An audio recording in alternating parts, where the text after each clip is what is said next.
제1장 성실한 관심을 갖는다. 친구를 사귀는 방법을 배우기 위해서 책을 찾아 읽을 것까지는 없다.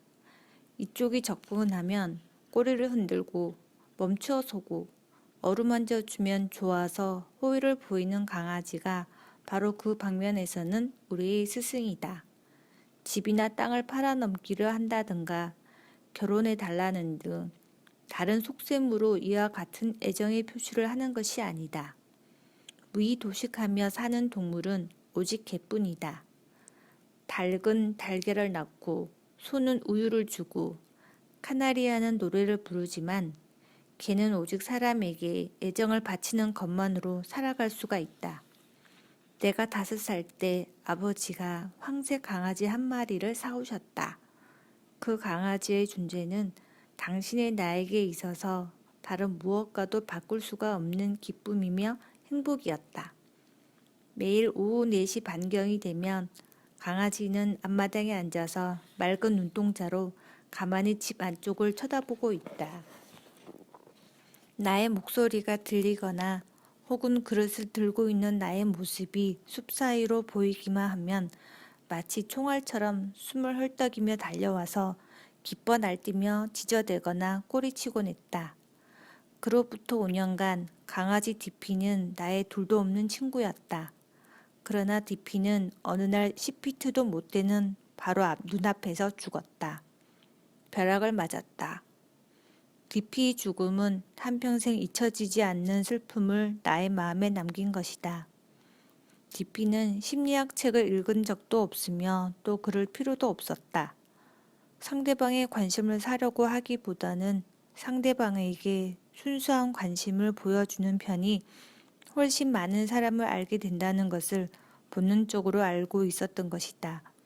되풀이해서 말하자면 친구를 얻는데도 상대의 관심을 끌려고 하기보다는 상대방에게 순수한 관심을 보내는 일이 더 중요하다. 그런데 세상에는 타인의 관심을 사기 위해서 얼토당토하는 노력을 계속하면서 잘못을 깨닫지 못하는 사람이 많이 있다. 이런 방법으로는 아무리 노력하여도 소용이 없다. 사람은 대체로 남의 일에 관심을 갖지 않는다. 오직 자기 일에만 관심을 갖는다. 아침이나 낮이나 밤이나.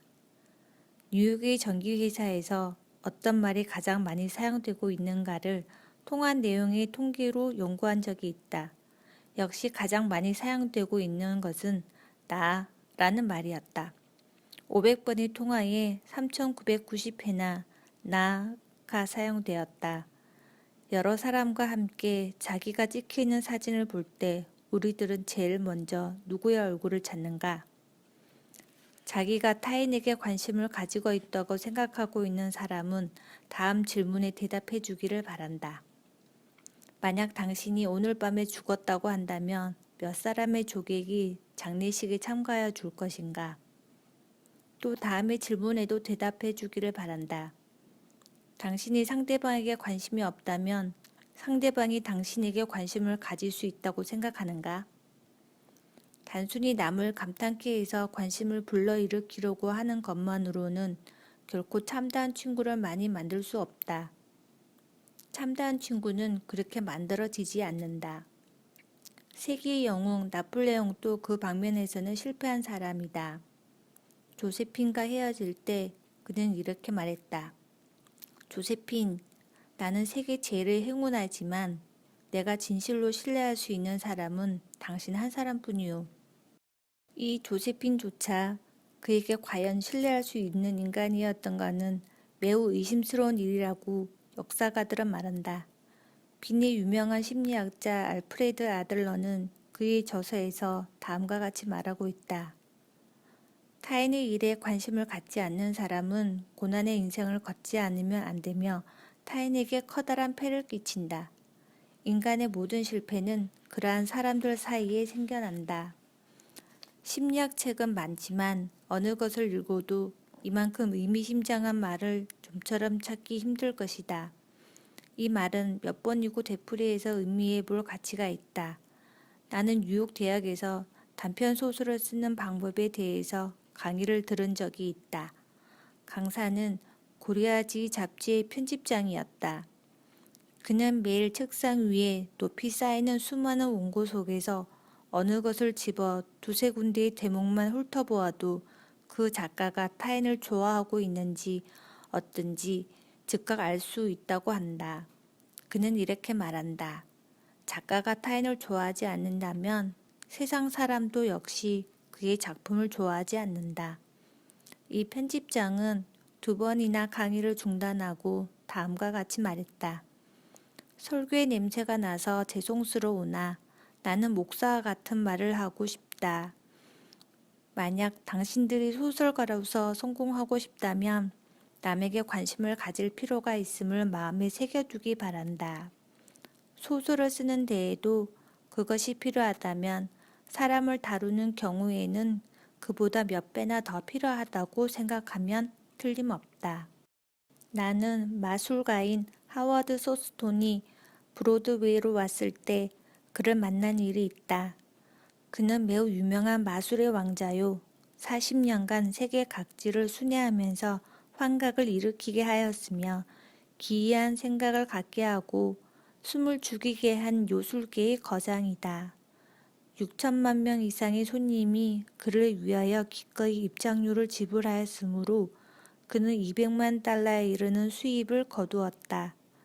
나는 서스톤 씨에게 성공의 비결을 물어보았다. 학교 교육은 그의 성공에 아무 관계도 없었다.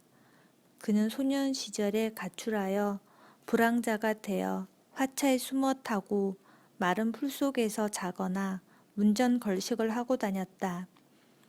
글자 공부는 화차 속에서 철도 광고를 보며 했다. 그는 마술에 대해서 어떠한 지식도 가지고 있지 않았다. 오늘날에는 마술에 관한 서적이 산더미처럼 출판되어 있는 만큼 마술에 대해서 자세히 알고 있는 사람도 많을 것이라고 그는 말했다. 그러나 그는 다른 사람이 흉내낼 수 없는 2가지 재주를 가지고 있다. 첫째는 관객을 매혹하는 그의 사람 됨됨이다. 그는 마술사로서의 훌륭한 테크닉을 터득하고 있었다. 몸짓, 말씨, 얼굴, 표정 등 자상한 점에 이르기까지 사전에 충분한 훈련을 쌓고 있어서 적당한 시기에 1초도 빗나가는 일 없이 훌륭히 소화해냈다. 둘째는 인간에 대하여 진지한 관심을 가지고 있다는 것이다. 그에 의하면 대개의 마술사들은 관객을 보면서 이렇게 생각한다고 한다. 꽤 얼빠진 사람들이 많이 왔구먼. 이런 사람들을 속이는 것은 식은 죽 먹기지. 그러나 서스톤은 이런 마술사들과 전혀 다른 태도를 보인다. 무대에 설 때마다 항상 다음과 같이 생각한다고 한다. 나의 무대를 보기 위하여 이렇게 일부러 찾아와 주다니 이 얼마나 감사한 일인가. 내가 할 수 있는 한 최선을 다하여 훌륭한 연기를 보여주자. 서스톤은 무대에 설 때 반드시 마음속으로 나는 손님을 사랑하고 있다고 몇 번이나 되풀이했다는 것이다. 독자는 그를 어리석든가 우스꽝스럽다고 생각할지 모른다. 그러나 그렇게 생각되는 이 방법이 세계 제일의 마술사의 성공 비결이다. 슈만 하인 여사도 서스톤과 같은 이야기를 내게 들려주었다. 굶주림과 괴로움, 그 밖에 온갖 슬픔에 기지맥진한 그녀는 자기 자식과 함께 자살을 기도한 일도 있었다. 그럼에도 불구하고 현재는 끊임없는 정진을 위하여 세계적인 가수가 되었다. 그녀는 자신의 성공 비결도 역시 인간에 대해 강한 관심을 쏟은 데 있다고 말한다. 시어도 루스벨트의 절대적인 인기의 비밀도 역시 여기에 있었다.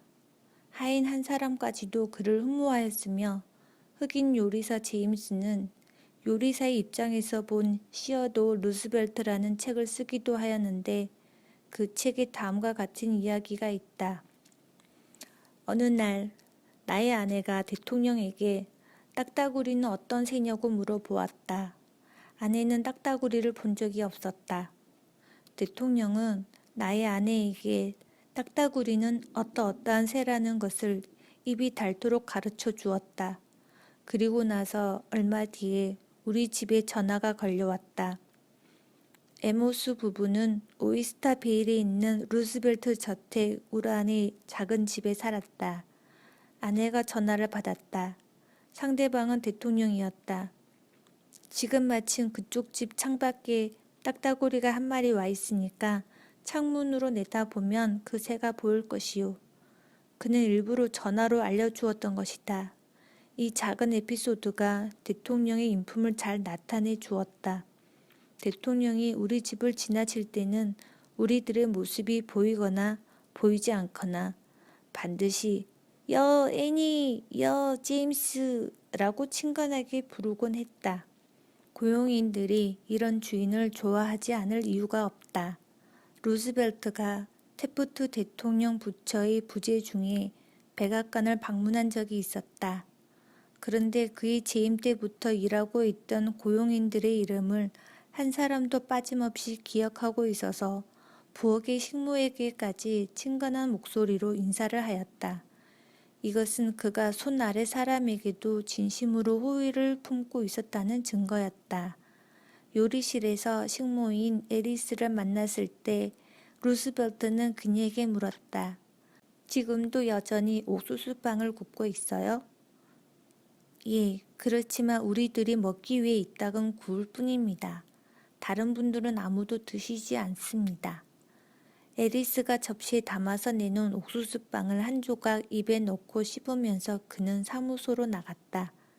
그 도중에 정원사와 다른 일꾼을 보자 이전과 조금도 다름없는 친근한 말씨로 하나하나 이름을 부르며 말을 걸었다. 일꾼들은 지금까지도 그때의 일을 기억하고 가끔 얘기거리로 삼는다. 특히 아이크 후버라는 사람은 기쁨의 눈물을 보이면서 다음과 같이 말했다. 최근 2년 동안 이렇게 즐거운 적은 없었다. 이 기쁨은 도저히 돈으로 바꿀 수 없다고 모두 얘기했다. 찰스 W. 엘리엇 박사가 대학 총장으로 이름을 떨친 것도 역시 남의 문제에 깊은 관심을 가지고 있었기 때문이다. 박사는 약 40년 동안 하버드 대학 총장으로 있었다. 신입생 그랜드는 $50를 융자받기 위해서 총장실을 찾아갔다. 그랜드 군이 말하는 그때의 상황을 들어보자. 허락을 받고 감사하다는 인사를 드리고 물러서려고 하자 엘리엇 총장이 나를 불러 세웠다. 여보게, 자네 잠시 거기 앉게나. 무슨 일인가 궁금해하며 소파에 앉으니 자네 자취를 하고 있다고 했지? 나는 갑작스러운 물음에 당황했지만 총장은 말을 이었다. 음식을 골고루 배불리 먹을 수만 있다면 자취도 결코 해롭지는 않아. 나도 학생 시절에는 자취를 한 경험이 있어. 자네는 비프로스트라는 것을 만들어 본 일이 있는가? 재료는 송아지 고기지만 그것도 잘 볶기만 하면 맛있는 요리가 된다네. 그리고 쇠고기를 부드럽게 만드는 법과 삶는 법, 써는 법에서 먹는 법에 이르기까지 자상하게 설명해 주었다. 나의 경험으로는 이쪽이 진심으로 관심을 보이면 아무리 바쁜 사람이라도 호의를 보여주며 시간도 내주고 또 협력도 해주는 법이다.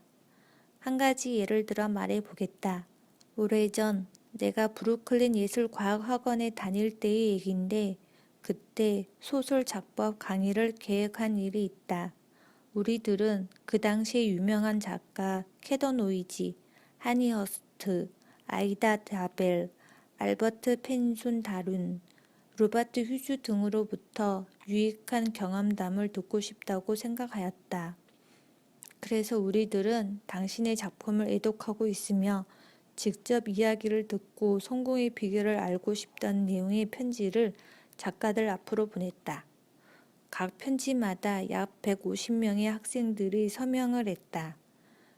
그 작가들은 바빠서 강연 준비를 할 여가가 없다는 것을 잘 알고 있었기 때문에 편지에 우리들의 질문을 표로 만들어 동봉하였다. 이 방법이 작가들의 마음에 들었던 모양이다. 작가들은 우리들을 위해서 일부러 멀리 브루클린까지 찾아와 주었다. 이와 같은 방식으로 시어도어 루스벨트 내각의 재무장관인 레슬리 M. 쇼, 태프트 내각의 법무장관인 조지 위크샴, 프랭클린 루스벨트 등 다수의 유명인에게 웅변강연을 하게 만들었다. 인간은 누구나 칭찬하여 주는 사람을 좋아하는 법이다. 독일이 제1차 대전에 패망하였을 때 황제가 세계에서 가장 미움을 받았을 것이다. 목숨이 위태로워져서 폴란드로 망명할 무렵에는 자기 국민조차도 그의 적이 된 상태였다. 세상 사람들은 그를 증오하고 경멸해서 화장을 시켜도 부족하다고 생각하고 있었다. 이 폭발 직전의 폭풍 속에서 어떤 소년이 찬미에 가득 찬 편지를 카이저 황제에게 보냈다. 누가 뭐라 하여도 나는 폐하를 언제까지나 나의 황제로서 경애합니다. 이 편지를 읽고 카이저는 깊은 감동을 받았다. 꼭 한번 만나보고 싶다고 해답을 보냈다. 소년은 어머니와 함께 왔다. 그리고 카이저는 그의 모친과 결혼하였다. 이 소년은 이 책을 읽을 필요가 없다. 태어날 때부터 사람의 마음을 움직이는 법을 터득하고 있었기 때문이다. 친구를 만들고 싶으면 우선 타인을 위해서 일해야 한다. 타인을 위하여 자기의 시간과 노력을 아낌없이 바치는 것이 좋다. 윈저공이 황태자였을 무렵에 남미 여행 계획을 세웠다. 언어 소통의 불편을 생각하여 출발 전 몇 개월간 스페인어를 공부하였다. 남미에서의 윈저공의 인기는 굉장하였다. 오래전부터 나는 다른 이들의 생일을 알아내어 기억하려고 애쓰고 있다. 애당초부터 점성술 따위는 믿지 않는지 인간의 생년월일과 성격, 기질에는 어떤 관계가 있다고 생각하는지를 물어보면서 자연스럽게 생일을 알아낸다. 그리고 메모를 해두었다가 집으로 돌아와서 다시 생년월일 장부에 기록해둔다. 이렇게 해두면 잊어버릴 염려가 없다. 그들의 생일에는 축전과 축하 편지가 그쪽에 도착하게 된다. 이것은 참으로 효과적이며 그 사람들에게 깊은 감동을 준다. 친구를 만나고 싶으면 성의 있는 태도로 만나야 한다. 전화가 걸려왔을 경우에도 성실한 마음가짐이 필요하며 전화를 받는 것이 매우 기쁘다는 심정을 충분히 담아서 전해야 한다. 뉴욕 전화회사에서는 교환수들이 예, 번호를 말씀해 주세요 라는 말에 안녕하십니까? 전화를 이용하여 주셔서 감사합니다 라는 말을 곁들이는 훈련을 하고 있다. 이러한 방식을 사업에 응용하면 과연 어떨까? 물론 큰 도움이 된다. 그 신뢰는 얼마든지 있지만 우선 다음에 두 가지만 소개하겠다. 뉴욕의 은행에 근무하는 찰스 월털즈는 모 회사의 기밀을 조사하라는 명령을 받았다. 월털즈는 그 회사의 정보를 입수할 수 있는 사람을 알고 있었다. 그는 큰 공업회사의 사장이었다. 월털즈가 공업회사를 찾아가서 사장실로 안내를 받았을 때 젊은 여비서가 사장실을 들여다보고 말했다. 죄송합니다만 오늘은 드릴 우표가 없습니다. 아들이 우표를 수집하고 있어서. 사장은 겸연쩍은 표정을 지으며 말했다. 월털스는 용건을 말하고 여러 가지 질문을 했으나 사장은 다른 이야기만 늘어놓고 솔직한 대답을 회피했다. 그가 묻는 회제에는 응급하고 싶지 않은 눈치였으므로 그로부터 정보를 이끌어내는 일은 우선 불가능하다고 생각되었다. 면담은 단시간에 끝나고 아무런 소득도 없었다. 그러다가 문득 그 여비서가 사장에게 던진 말이 생각났다. 아들이 우표를 수집한다고? 동시에 그는 은행에서 세계 각국의 우표를 모은다는 사실을 생각해내었다. 다음날 오후에 그는 다시 사장을 찾아가서 그의 아들을 위하여 우표를 가져왔다고 말하고 그것을 내보였다. 물론 대단한 환영을 받았다. 사장이 국회에 출마 중이라 하더라도 그처럼 친절한 환영을 받지는 못했을 것이다.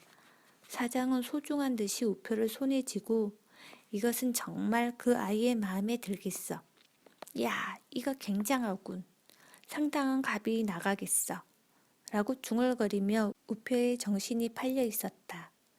사장과 월틀스는 30분가량 우표 얘기를 하거나 아들의 사진을 들여다보고 있다가 이윽고 그가 먼저 말을 꺼내기도 전에 알고 있는 모든 것을 가르쳐 주었을 뿐만 아니라 부하 직원을 불러서 묻거나 전화로 친지에게까지 문의를 하여 주었다. 월틀스는 100% 이상의 목적을 달성한 셈이다. 신문 기자의 소위 특종을 손에 넣은 것이다. 또 한 가지 더 예를 들자. 필라델피아에 사는 C.M. 나울이라는 사람은 어떤 대형 체인 스토어에 석탄을 납품하기 위해 가전애를 썼다. 그 체인 스토어에서는 연료를 시외의 업자로부터 매입하여 그 트럭이 항상 나울의 점포 앞에 보란듯이 지나가고 있었다. 어느 날 나울은 강습회에 출석하여 체인스토어에 대한 평소의 분노를 터뜨리고 체인스토어는 시민의 적이라고 비난을 퍼부었다. 그렇지만 그는 판로를 개척할 것을 단념한 것이 아니었다. 나는 다른 대책을 써보면 어떠냐고 그에게 제안했다. 간단하게 그 전말을 설명하면 다음과 같다. 즉, 강습회의 토론 의제로서 체인스토어의 보급은 국가적으로 과연 유해한가? 라는 문제를 채택했다. 나울은 나의 권유로 체인스토어의 변호를 맡았다. 그는 평소에 눈의 가시처럼 여겼던 체인스토어의 중력을 찾아갔다. 오늘은 석탄을 팔려고 온 것이 아닙니다. 다른 일이 있어서 찾아왔습니다. 그는 이렇게 전제를 한 뒤 토론회의 일을 설명하였다. 실은 체인스토어에 관해서 여러 가지 도움 말씀을 듣고자 왔습니다. 그 점에 있어서는 선생님이 가장 적당하다고 생각하였기 때문에 청을 드리러 온 것입니다. 토론회의는 기필코 이겨야 한다고 생각합니다. 원조를 바랍니다. 다음은 나울이 나에게 들려준 말이다. 나는 이 중력에게서 꼭 1분간만 시그널을 내준다는 조건으로 면회는 허락되었다. 내가 찾아온 의도를 말하니 중력은 나에게 의자를 권하며 1시간 47분 동안 계속 얘기해야 했다. 그는 체인스토어에 관한 책자를 펴낸 일이 있는 또 다른 중력까지 불러주었다.